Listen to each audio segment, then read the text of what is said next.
बड़ी खबर यह कि अमेरिकी नाकाबंदी के बाद हॉर्मुज से 2 तेल टैंकर वापस लौटे, जिस पर अभी चर्चा भी कर रहे थे।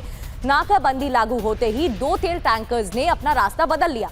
अब ये तस्वीर देखिए, ये एरो के जरिए, लाल घेरे के जरिए आपको बताने की कोशिश कर रहे हैं। ये 2 तेल टैंकर है जो चीन की तरफ आगे बढ़ रहे थे, लेकिन नाकाबंदी के बाद मुड़े और रास्ता बदला और वापस लौटे। मरीन ट्रैफिक ने ये डेटा जारी किया है। रिच स्टारी और ऑस्ट्रिया नाम के ये 2 टैंकर हैं जो स्ट्रेट के करीब पहुंचने के बाद वापस मुड़ गए।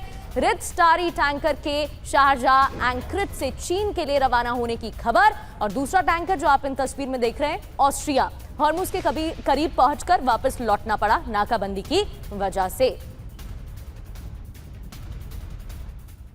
वहीं बड़ी खबर यह है कि चीन के रक्षा मंत्री ने अमेरिका को चेतावनी दी है। स्ट्रेट ऑफ हार्मुज में चीन के मामलों में हस्तक्षेप न करें अमेरिका। चीन ईरान के द्विपक्षीय संबंधों में हस्तक्षेप से अमेरिका बचे। ईरान के साथ चीन के व्यापार ऊर्जा समझौते हैं। और बड़ी खबर यह है कि ईरान अमेरिका में फिर हो सकती है वार्ता। 16 अप्रैल को हो सकती है दूसरी वार्ता। तुर्की कर रहा है दोनों देशों में मध्यस्थता। अमेरिकी अधिकारियों ने संभावनाओं पर मंथन किया है। सीजफायर खत्म होने से पहले बैठक मुमकिन बताई जा रही है। 16 अप्रैल को हो सकती है दूसरी वार्ता। आपको बता दें, 2 हफ्ते के लिए सीजफायर हुआ, तुर्की मध्यस्थता कर रहा है और दूसरे राउंड की बातचीत अब आगे हो सकती है।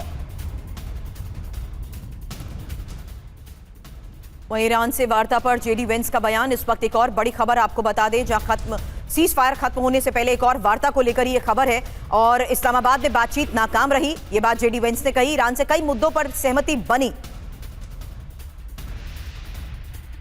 बातचीत बेनतीजा रही, लेकिन कई मुद्दों पर सहमति बनी। ये जेडी वेंस का बयान। और ईरान से बातचीत पर डोनाल्ड ट्रंप ने बड़ा दावा किया है। ईरान की तरफ से फोन आया। ये ट्रंप ने कहा ईरान समझौता करने के लिए बेताब है। विवाद परमाणु हथियार को लेकर ही है, लेकिन ईरान की तरफ से बातचीत के लिए वो बेताब नजर आ रहा है। तो बातचीत का नया दौर शुरू हो रहा है और यूएस ईरान में बातचीत का जब दूसरा चरण होगा तो क्या सहमति बन पाएगी? 16 अप्रैल को बातचीत संभव बताई जा रही है। यूएस ईरान में बातचीत का दूसरा चरण जब होगा तो वो कौन से मुद्दे हैं जो उठाए जाएंगे टेबल पर? 21 अप्रैल को खत्म हो रहा है सीजफायर और तुर्की के साथ मिस्र भी मध्यस्थ है। हालांकि संदीप, इसी को लेकर आपसे सवाल करेंगे क्योंकि तुर्की के साथ अब मिस्र की मध्यस्थता और जिनेवा में ये बातचीत हो सकती है, इसको लेकर दावे किए जा रहे हैं। क्योंकि पहले दौर की बातचीत कहां फंसी, उसमें भी रिपोर्ट्स में दावे यही किए गए कि यूएस की डिमांड, जहां ईरान 20 साल तक परमाणु प्रोग्राम को छोड़ दे, जबकि ईरान ने जवाब दिया कि ज्यादा से ज्यादा 9 साल तक परमाणु प्रोग्राम वो छोड़ सकता है। हालांकि अमेरिका की मांग ये भी थी कि ईरानी एनरिच यूरेनियम को हटाया जाए, जबकि ईरान ने जवाब दिया कि नियंत्रित तरीके से ही यूरेनियम कम करेंगे। मनीष, जिस तरीके से बातचीत का नया दौर शुरू हो सकता है और बताया जा रहा है कि तुर्की मध्यस्थ की भूमिका निभा सकता है, क्या लगता है कि इस बार बात बन पाएगी? क्योंकि ईरान तो अपनी शर्तों को लेकर अभी भी अड़ा हुआ है, ट्रंप भी अपनी शर्तों को लेकर अड़े हुए हैं। पहला पॉइंट, क्या सिर्फ ये दिखाया जा रहा है कि पीस की कोशिश हो रही है या इस बार वाकई में बात होगी?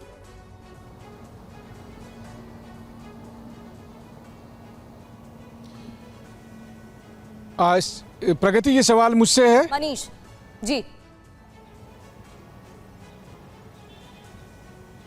बोलिए। मनीष, प्रगति, मैं आपको बताऊं कि दरअसल बातचीत को लेकर ईरान की तरफ से जो लगातार इस तरह का एक इम्प्रेशन बनाया जा रहा है, उसको लेकर अगर आप जैसे इजराइल में बात करें, इजराइल की सरकार में या इजराइल में जो लोग लगातार ईरान पर नज़र बनाए हुए हैं, उनका कहना है कि ये भी ईरान की एक स्ट्रेटजी का एक हिस्सा है। जब ईरान ने ये देखा कि 40 दिन के जंग के बाद अब सीज फायर अभी है, तो वो चाह रहे हैं कि अब इसी सीज फायर के नाम पर समय को निकाला जा सके ताकि जंग भी ना हो।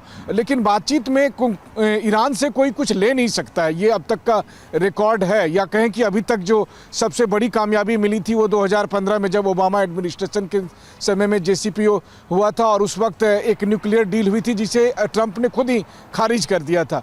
तो वैसी स्थिति में ये लगता है कि अब फिर एक नई तारीख आएगी, एक नई बैठक होगी, लेकिन जब फैसला लेने की बारी आएगी तो फिर अमेरिका वही कहेगा कि आपको न्यूक्लियर प्रोग्राम छोड़ना पड़ेगा। ईरान कहेगा मैं मानूंगा नहीं। अमेरिका कहेगा हॉर्मुज स्ट्रीट पर आपको कंट्रोल कंट्रोल छोड़ना होगा। ईरान कहेगा मैं मानूंगा नहीं, और जब तक ये दोनों शर्तें ईरान मानेगा नहीं तब तक इसका सॉल्यूशन निकलेगा नहीं, और ईरान इस मामले में सरेंडर नहीं कर सकता।